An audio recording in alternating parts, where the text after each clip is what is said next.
On January 1, 2009, the price of a certain stock was 20% less than its value on January 1, 2008. On January 1, 2010, the price of the stock was 25% less than its price on January 1, 2009. The price of the stock on January 1, 2010 is what percentage of its price on January 1, 2008?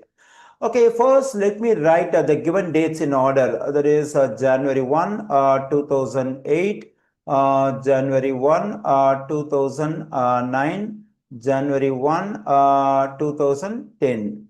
And also let me assume the price of the stock on January 1, 2008 as $100. Okay, let me write 100.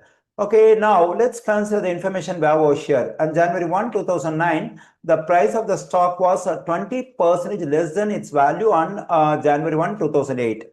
Now to get the price for January 1, 2009, we have to reduce the price of the stock on January 1, 2008 by 20% because the values are 20% less. Okay, now 20% less means we have to subtract 20 from 100, then we get 80. That is 80%.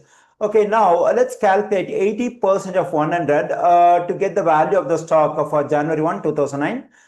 So 80% of 100 is just 80. Now I got the price of the stock on January 1, 2009. Now let's consider this information. On January 1, 2010, the price of the stock was 25% less than its price on January 1, 2009. Okay, now to get the price of the stock on January 1, 2010, we have to decrease the price of the stock on January 1, 2009 by 25% because here we have the information 25% less than. So 100 negative 25 equals to 75, that is 75%.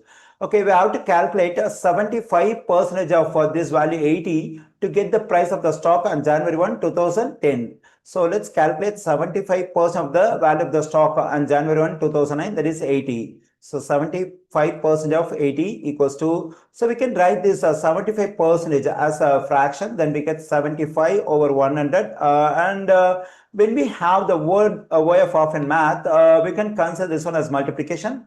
Then we have times 80. For 75 and 100, the greatest common divisor is 25. 25 goes into 75 3 times. 25 goes into 100 4 times. Here 4 goes into 4 1 times. 4 goes into 8 2 times. We can take this 0 here. Now 3 times 20 is 60. I got the value of 75% of this 80, that is 60. So this 60 is the price of the stock on January 1, 2010. Now I got the price of the stock for all the 3 given dates. Let's consider the question we have over here. The price of the stock on January 1, 2010 is what percentage of its price on January 1, 2008? We know the price of the stock on January 1, 2010, that is 60. This 60 is what percentage of its price on January 1, 2008, that is 100. So 60 is what percentage of this 100? Clearly, this 60 is 60% of this 100. So we find 60% in answer choice B. The correct answer choice for this question is B.